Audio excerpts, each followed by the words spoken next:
Bismillahirrahmanirrahim. Assalamualaikum warahmatullahi wabarakatuh. Pemirsa yang dirahmati Allah, marilah kita simak ceramah dari Kiai Haji Abdul Hakim Nastiar dengan tema Allah menyukai orang yang bertaubat dan mensucikan diri. Sebelumnya marilah kita bersolawat terlebih dahulu. Allahumma sholli ala sayyidina Muhammad wa ala ali sayyidina Muhammad. Selamat menyaksikan. Apakah Allah Subhanahu wa taala menyaksikan pertemuan ini? Adakah yang tersembunyi dari Allah? Apakah Allah tahu niat kita? Apakah Allah mendengar setiap ucapan kita?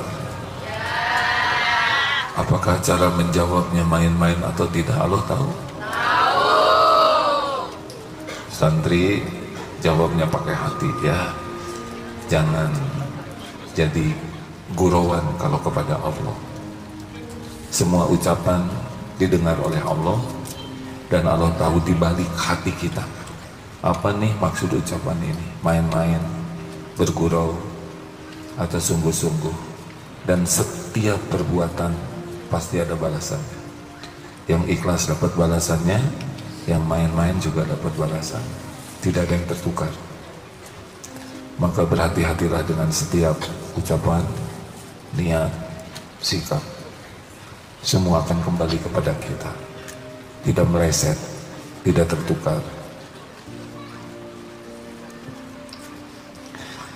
Kali ini kita akan membahas Sayyidul Istighfar. Kita semua ingin sukses. Sukses itu apa? Sukses itu masuk surga. Sayyidul Istighfar kita akan coba bahas. Karena dalilnya begini, Sayyidul Istighfar.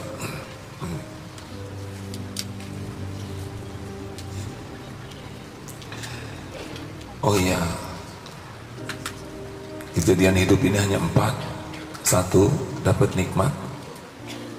Baru akan jadi kebaikan kalau kita punya kuncinya, yaitu syukur. Pemberian apapun dari Allah, itu belum jadi nikmat yang sesungguhnya. Itu baru ujian. Baru jadi kebaikan kalau kita bisa mensyukurinya. Jadi jangan salah ya, punya rumah, punya perusahaan, punya popularitas, punya jabatan, itu belum jadi kebaikan. Kalau kita syukur, fakana khairul, baru jadi. Jadi pemberian Allah itu baru jadi ujian. Kalau kita syukur, lulus.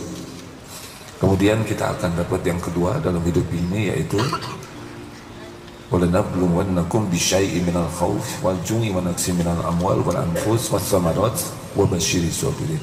Kita akan diberikan musibah sedikit dibanding dengan nikmat. Dan musibah ini sama ujian. Akan jadi kebaikan, وَبَشِّرِ الصَّابِرِينَ, dan berikan kabar gembira bagi orang yang sabar. Jadi ditimpa ujian apapun jadi baik. Ditipu, difitnah, disakitin, sakit juga, bangkrut, PHK, semuanya jadi kebaikan kalau punya kuncinya. Yang kedua yaitu sabar. Yang ketiga, kita berbuat baik, sholat, sedekah, ya beragam kebaikan, berbakti ke orang tua, mengurus rumah tangga. Tapi itu juga belum jadi kebaikan kecuali kalau ikhlas. Jadi ngirim paket salah alamat tidak sampai. Jadi harus belajar ikhlas, harus bermujahadah ikhlas, sekecil apapun.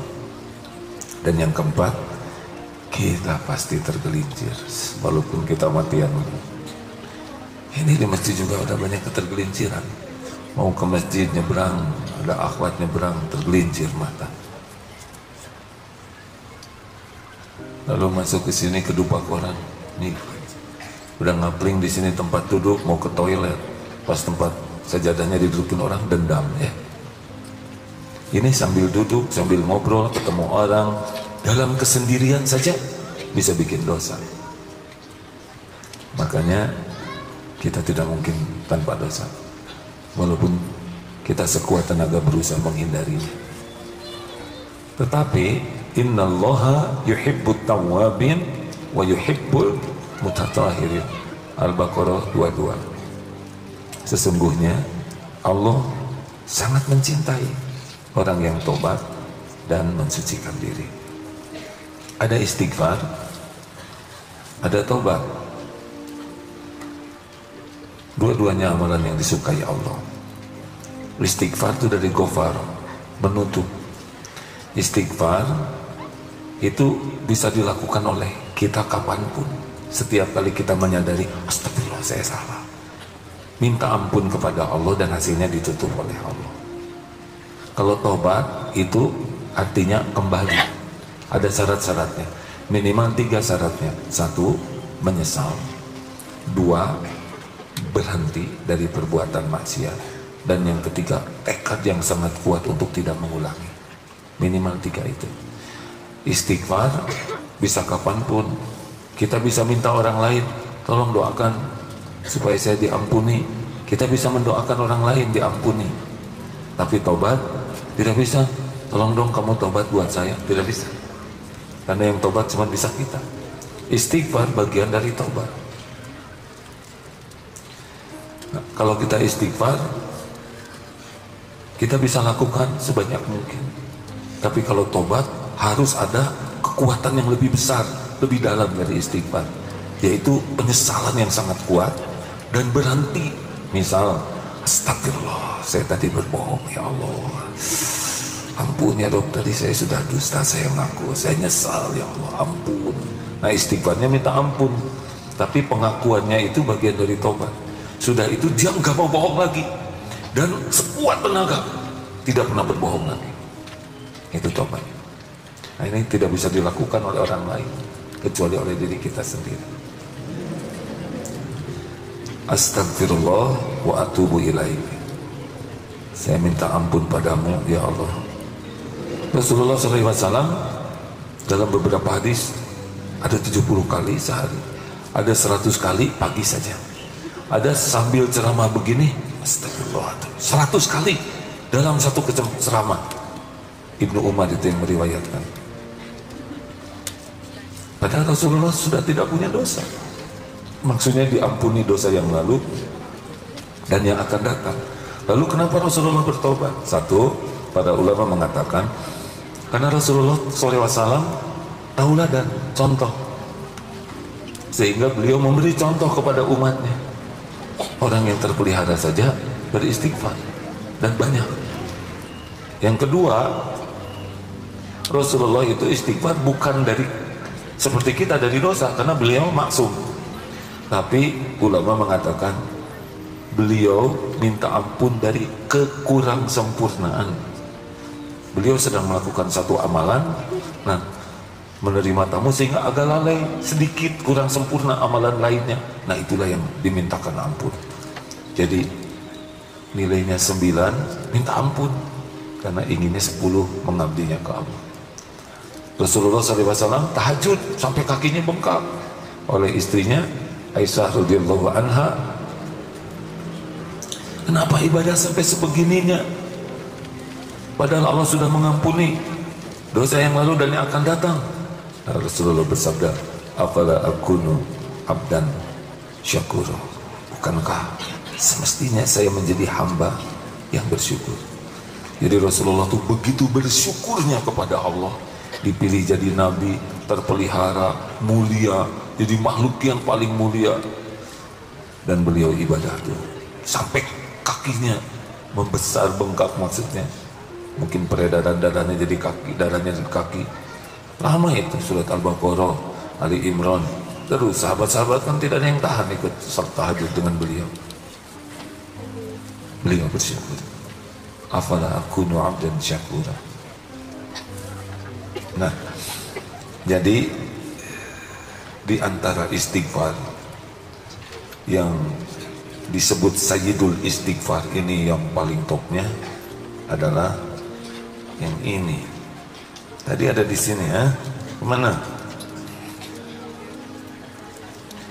Benar, istighfar. Kita kalau disuruh istighfar tersinggung. Iya kan? Saya mohon maaf ya. Ada ibu-ibu tukar pikiran, tapi ini jadi pelajaran.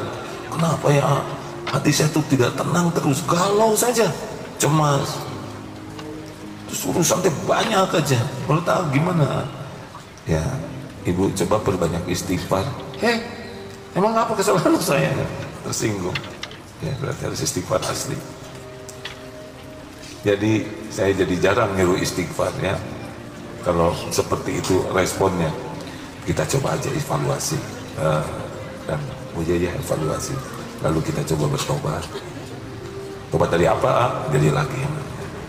Jadi dosa yang besar kita adalah kita tidak merasa berdosa.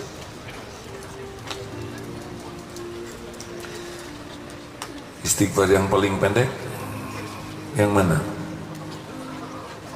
Astagfirullah, astagfirullah. Ada yang lebih pendek? Kan? Astaga. Itu. Tahu istighfar yang paling pendek kapan?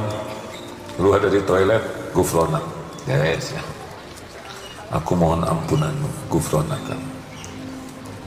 Baik, inilah Sayyidul Istighfar.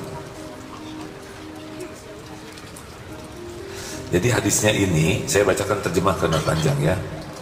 Jadi hadis ini, barang siapa, beliau bersabda, jika ia mengucapkan di waktu siang dengan penuh keyakinan. Nah ini yang mau kita coba sekarang ya.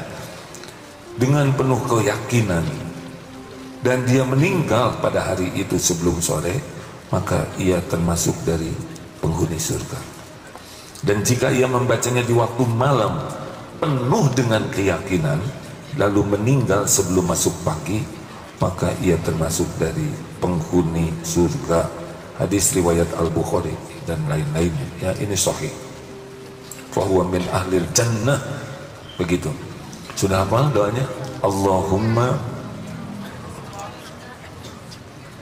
boleh mengikuti, boleh tidak ya. Allahumma, kan enak daripada coba ikuti, itu kan perintah ya. Allahumma anta rabbi la ilaha illa anta khalaqtani wa ana abduka wa ana ala ahdika wa wa'dika mastata'tu a'udzu bika min syarri ma sana'tu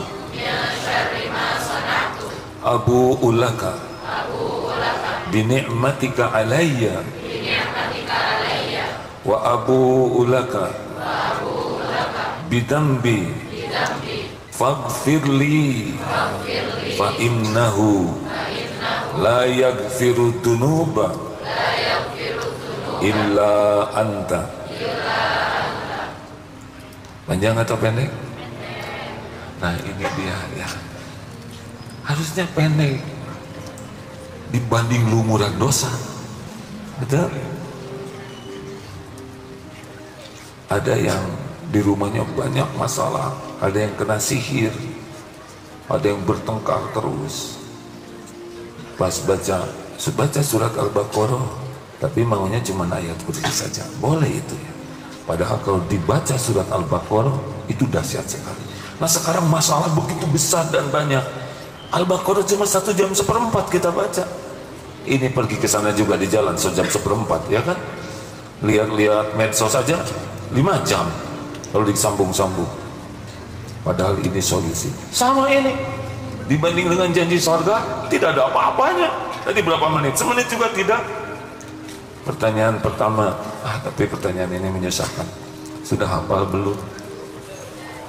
Sebetulnya saya tidak mengharuskan jawabannya karena jadi malu, tua-tua belum hafal. Nah kata-kata ini tidak bijaksana. Harus satu. Ini jelas sekali bisa membuat kita selamat. Hafalkan ya. Nggak usah dihafalkan, tapi dibaca saja 40 kali coba. Nggak usah dihafalkan, nanti hafal sendiri. Saya sudah 40 kali tapi belum hafal, berarti 40 kali lagi. Terus jangan heran lagu-lagu yang gak jelas aja hafal gara-gara sering. Benar? Ini pintu surga. Baik, kita coba ya. Dari awal, Allahumma anta rabbi. Maksudnya sekarang saya begini menjelaskan.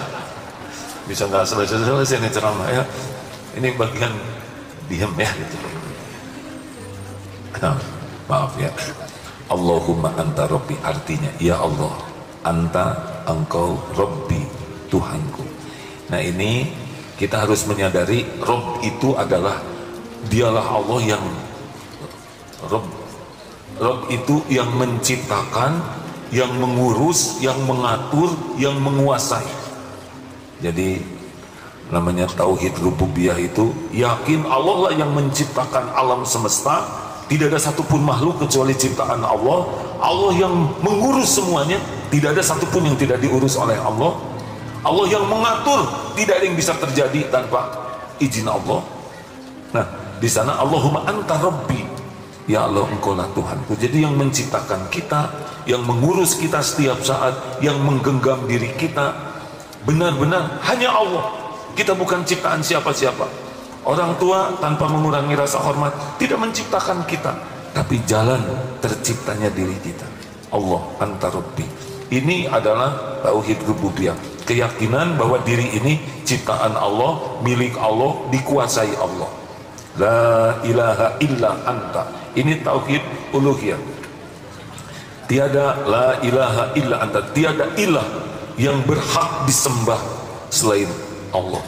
Ilah itu adalah yang kita agung-agungkan, yang menjadi pusat penyembahan diri kita. Jadi hidup ini tidak boleh menuhankan siapapun. Kita tidak menuhankan harta, gelar, pangkat, jabatan. Kita boleh memilikinya, tapi kita tidak mengagung-agungkan. Seakan-akan kalau punya harta kita jadi mulia, kalau punya jabatan kita jadi hebat. Enggak, itu cuma ujian saja. Orang yang tauhidnya bagus, dia tidak akan mengagung-agungkan casing. Dunia berikut isinya gak ada apa-apanya. Ini cuma tempat mampir sebentar, ujian.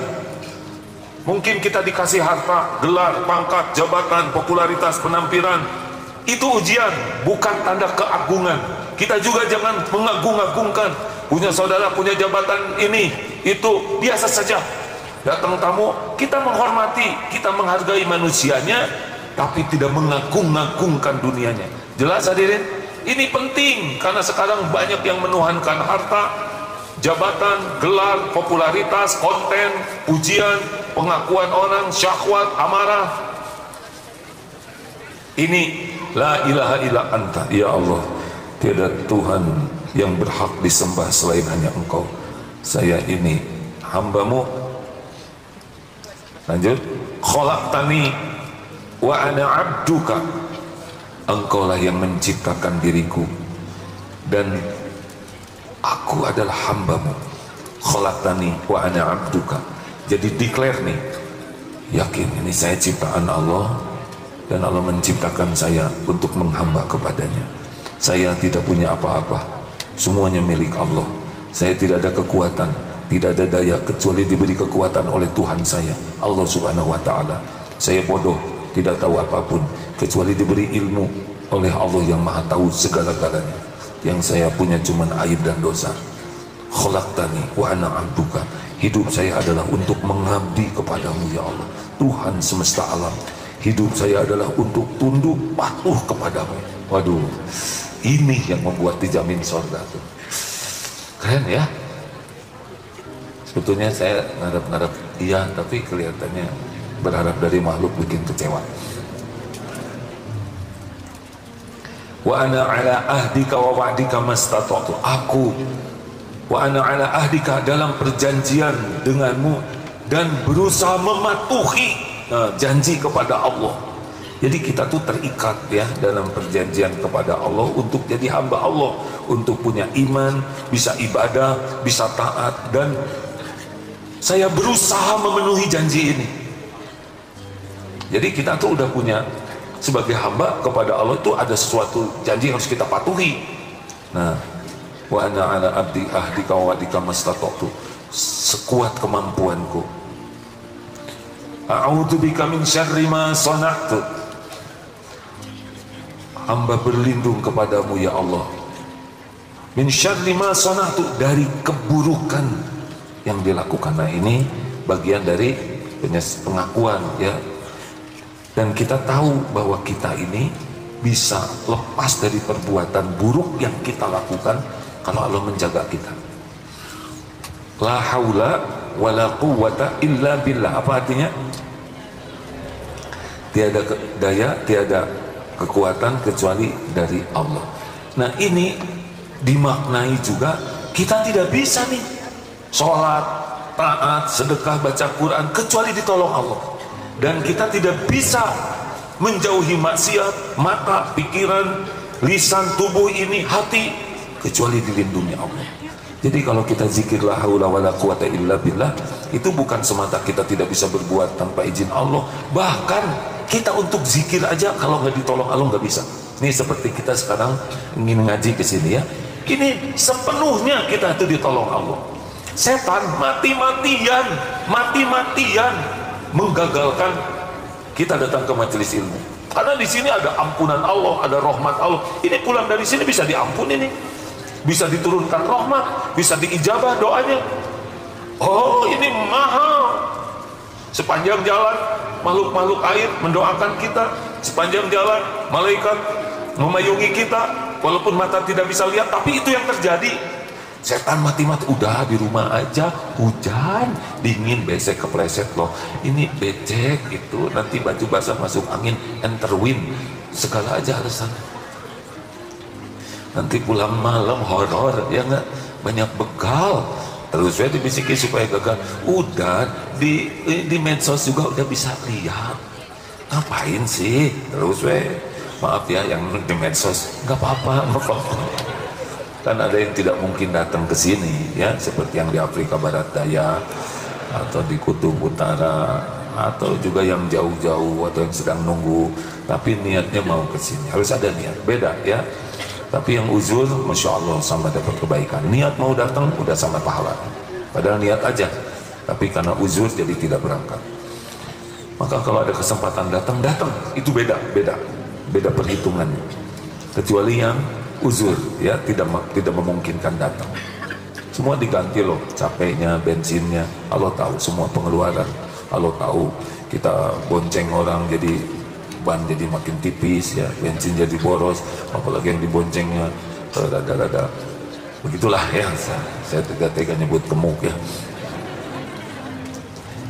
Semuanya Allah catat capeknya. Ini pulang nanti ngongkos, antri angkot, Allah melihat semuanya.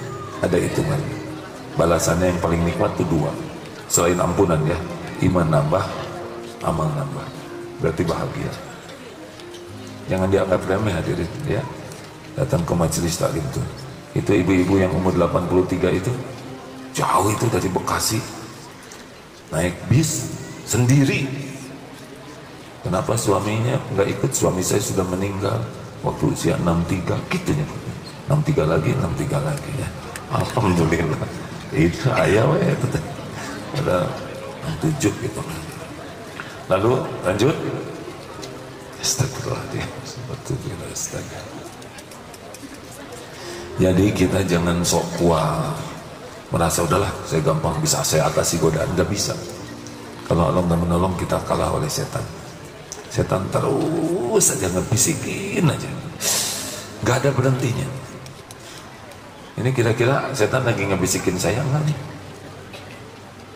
Canggih bisikannya gitu. Ada supaya tergelincir kata-katanya, supaya sia-sia, supaya salah, supaya ujub, supaya ya macam-macam.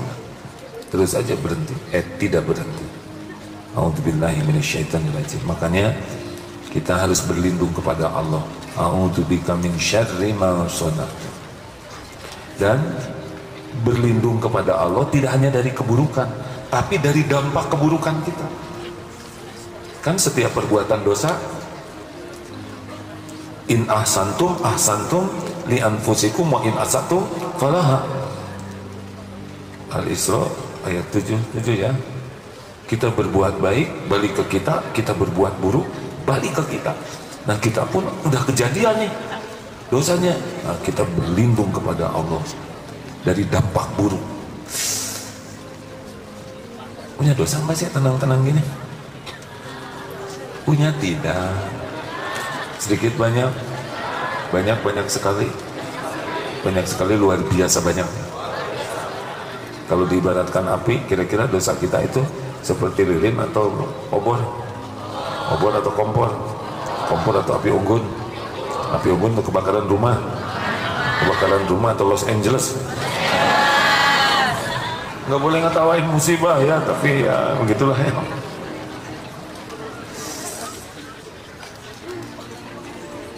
Sedikit orang yang menyadari agresifnya kita melakukan dosa. Setiap ketemu orang, setiap ngobrol, setiap buka HP, setiap dengar sesuatu, lihat sesuatu, itu cenderung jadi dosa. Dan terus menerus. Dan semua dosa itu akan balik ke kita dengan berbagai bentuk kepahitan. Kalau nggak istighfar, udah aja, nggak ada aja bahagia tuh. Terus saja. Kalau cemas, sakit hati, ini, itu, yang betul-betul nyesek membuat hidup ini tertekan terus. Lanjut. Wa abu bidambi, dan saya mengakui dosa-dosa saya. Wa abu bidambi. Oh, ada yang kelewat. Abu ulaka binikmatika alayya. Dan saya mengakui nikmatmu kepada.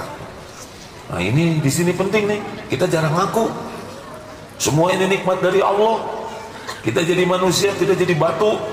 Kita diurus oleh Allah, diberi hidayah Islam, diberi nikmat iman, aib ditutupi, rezeki datang terus, nafas gratis, mata melihat, badan bisa bergerak, bisa jalan, bisa sholat.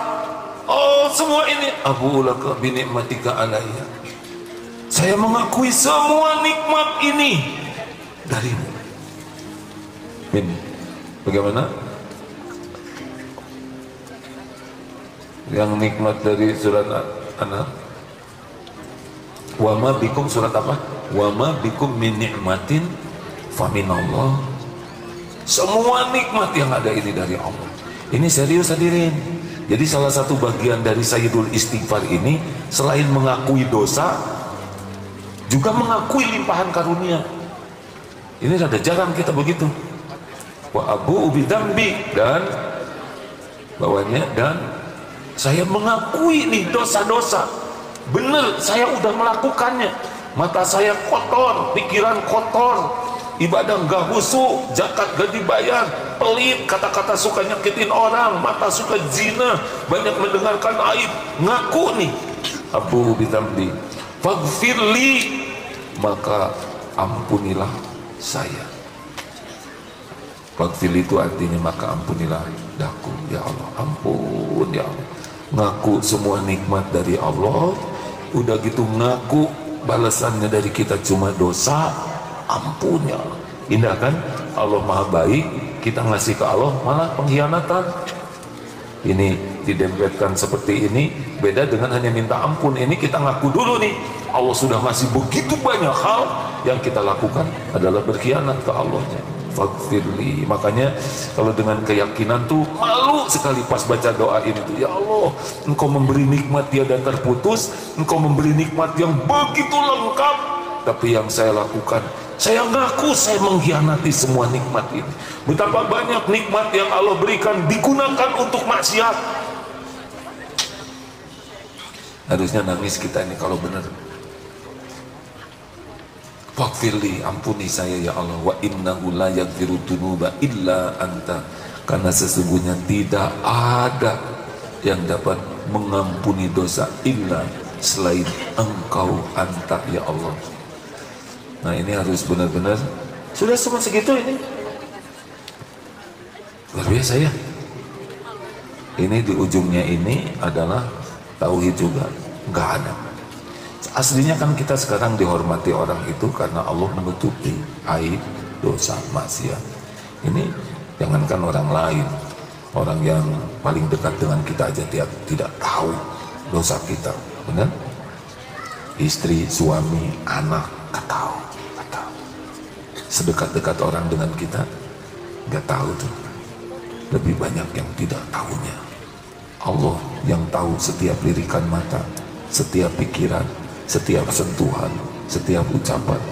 Tidak ada yang tidak diketahui Allah. Cuma Allah nutup-nutupi, jangan dibuka ya. Apa yang ditutupi oleh Allah jangan dibuka. Misalkan berbuat dosa penuh sadar, orang gak ada yang tahu, tobat, ambil wudhu, sholat. Kalau Allah mau buka ya kebuka, nggak bisa enggak. Gimana kalau aib saya kebuka, tobat. Tapi orang-orang jadi menghina dan meremehkan saya, ya apa? Itu bagian dari penggugur dosa. Gara-gara saya terbuka aib, yang dibukanya pasti sedikit, betul. Coba ikut sidang koruptor, yang dibukanya sedikit.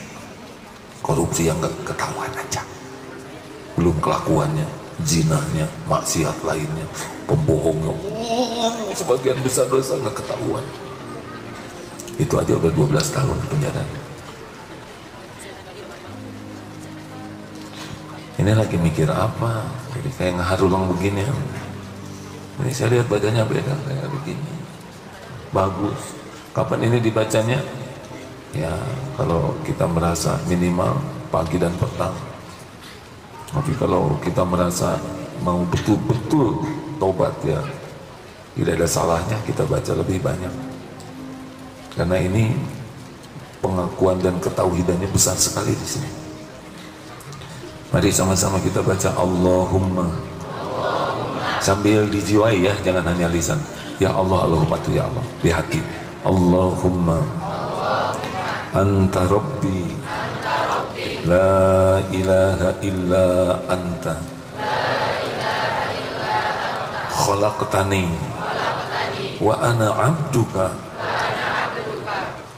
Wa ana abduka Wa ana ala ahdika wa wa'dika mastata'tu. Panjang. A'udzu bika min syarri ma sana'tu.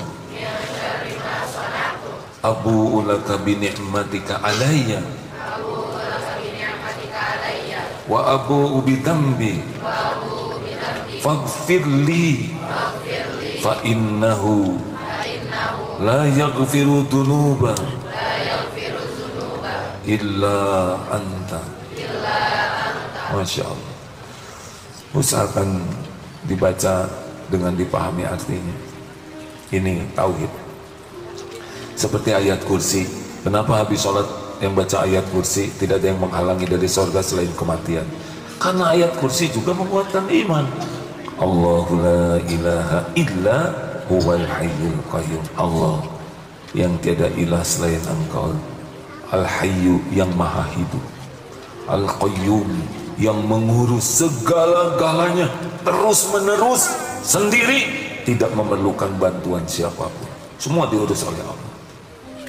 Allahu la ilaha illa huwal hayyul qayyum la ta'khudhuhu sinatun wala naum. Allah tidak tersentuh oleh ngantuk wala naum, dan juga tidur. Allah selalu terjaga, mengawasi kita setiap saat, mengurus segala-galanya. Tidak ada yang luput sekecil pun. Walaupun daun jatuh, walaupun sebutir biji di dalam perut bumi, semuanya terawasi oleh Allah. Lalu gimana? Lahu ma fis samawati wa ma fil ardh. Lahu ma fis, milik Allah, bagi Allah semua yang ada di langit, milik Allah. Semua yang ada di langit, di bumi, cuma satu pemiliknya, Allah. Nggak ada yang punya.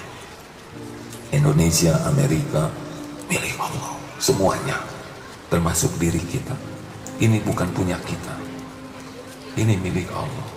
Kalau ini wajah punya saudara, jangan tua, terus baik-baik ya. Kita menua, nahan uban satu aja nggak bisa. Walaupun makan sari ijuk, minum aspal, ngeremus areng, tetep wet. Lalu lahu ma fis samawati wa fil ardh man dzalladzi yashfa'u indahu illa bi'idznih. Tidak ada yang bisa menolong kita, memberi syafaat kecuali dengan izin Allah. Ya'lamu ma baina aydihim wa ma khalfahum. Allah tahu apa yang di depan, di belakang, yang akan terjadi, yang sudah terjadi, yang sedang terjadi, semuanya Allah tahu. Tenang. Gimana besok? Besok itu dalam kekuasaan Allah. Bagaimana saya nanti? Allah yang menguasai nanti. Yang penting kita benar aja sekarang. Kita benar sekarang, berarti kita mensyukuri waktu yang ada. La in syakartum la azidannakum. Ingin boleh, cita-cita harus, ikhtiar maksimalkan, doa optimalkan, tapi yakin yang menggenggam nanti, besok, lusanya Allah. Enggak kejadian kecuali yang Allah izinkan. At-Taubah ayat 51. Gimana? Kenapa saya jadi rada lupa begini, Ustaz? Qul la yushibana illa ma kataballahu lana huwa maulana wa 'alallahi falyatawakkalul mu'minun. Katakanlah, sekali-kali tidak akan menimpa kepada kami kecuali apa yang Allah tetapkan untuk kami. Dialah Allah, maula kami, pelindung kami, dan kepada Allah lah orang-orang beriman bertawakal. Tenang, ada Allah ya, penguasa langit dan bumi, yang maha baik, yang tidak akan mengecewakan, yang sudah janji la in syakartum la azidannakum. Pasti kalau kita syukur ditambah karunia. Terus man kana yasma'u illa bihi ya'lamu ma baina aydihim wa ma khalfahum wa la yuhituna bi syai'in min 'ilmihi illa bima syaa. Kita nggak tahu apa-apa, tidak ada ilmu kecuali yang Allah berikan. Wasi'a kursiyyuhus samawati wal ardh. Kursi Allah meliputi langit dan bumi. Wasi'a kursiyyuhu wa la ya'uduhu hifdzuhuma wa huwal 'aliyyul 'azim. Dan Allah tidak berat mengurus semua ini. Dialah Allah yang maha tinggi dan yang maha agung.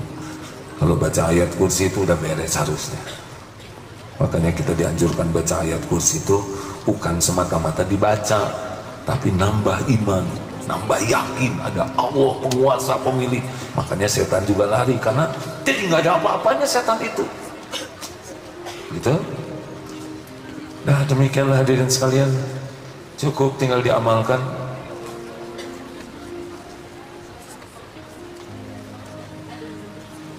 Oh, silakan baca Az-Zumar ayat 53, Ustaz Fuad. Qul ya ibadiyalladzi A'udzu billahi minasy syaithanir rajim. Qul ya ibadiyalladzina asrafu ala anfusihim la taqnatu min rahmatillah. Inna Allah yaghfiru dhunuba jami'a innahu huwal ghafurur rahim. Wahai katakanlah, wahai hamba-hambaku yang melampaui batas terhadap diri mereka sendiri, janganlah kamu berputus asa dari rahmat Allah. Sesungguhnya Allah mengampuni dosa-dosa semuanya. Sungguh dialah Allah yang maha pengampun lagi maha penyayang. Surat yang membuat orang beristighfar tidak diazab tuh Al-Anfal, tolong dibacakan Ustaz. Al-Anfal ayat 33. Begitu pentingnya bagi kita untuk beristighfar, karena ini yang sangat harus kita waspadai. Sudah? Al-Anfal ayat 33. وَمَا كَانَ اللَّهُ لِيُعَذِّبَهُمْ وَأَنْتَ فِيهِمْ وَمَا كَانَ اللَّهُ مُعَذِّبَهُمْ وَهُمْ يَسْتَغْفِرُونَ. Dan Allah sekali-kali tidak akan mengazab mereka sedang kamu Muhammad berada di antara mereka, dan tidaklah pula Allah akan mengazab mereka sedangkan mereka meminta ampunan Allah. Nah, kata sahabat Ibnu Abbas mengomentari ayat ini Al-Anfal 33, beliau berkata, dulu umat ini ada dua jaminan keamanan, yaitu Rasulullah SAW dan istighfar. Makanya tidak turun azab. Satu jaminan keamanan dia ini, Rasulullah telah tiada, dan tinggal satu lagi jaminan keamanan, yaitu istighfar. Hadis riwayat Al-Baihaqi. Amalkan ya, terlalu menderita hidup ini kalau kita kurang istighfar dan tidak bertobat, benar-benar kita tidak akan bahagia, karena kita akan dikejar-kejar terus oleh dosa yang sudah kita lakukan dan tidak bertobat. Tidak ada ancaman dalam hidup kita selain kezaliman diri kita sendiri yang tidak ditobati. Makanya orang yang tidak tobat, wa man lam yatub fa ulaika humuz zalimun. Orang yang tidak tobat itulah manusia yang zalim. Terima kasih hadirin sekalian. Alhamdulillah, tidak ada pengumuman. Alhamdulillah. Mudah-mudahan Allah yang menyaksikan semua dosa dan aib kita memberikan taufik kepada kita bisa bertobat dengan sebenar-benar tobat. Hadirin, kita akan segera mengakhiri supaya tidak terlalu larut malam sambil bersedekah. Silakan bersedekah tanpa ragu. Jangan khawatir berkurang harta. Mana qasad shadaqatun min mal, tidak akan pernah berkurang harta dengan sedekah. Bal yajda kecuali Allah menambah.